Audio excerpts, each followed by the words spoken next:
ko po na-made na 7 minutes, pero okay na po yun. Ande, ay, oo, chicken. Chicken with rice.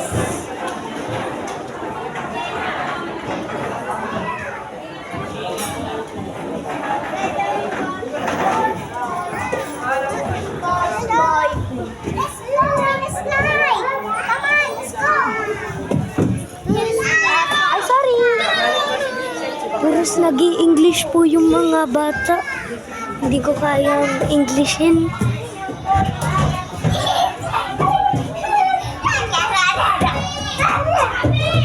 Wala. Na-corner po ako ng mga Supermarket! Yes! Na-corner po ako na puros nag-i-English. Excuse me. Excuse me.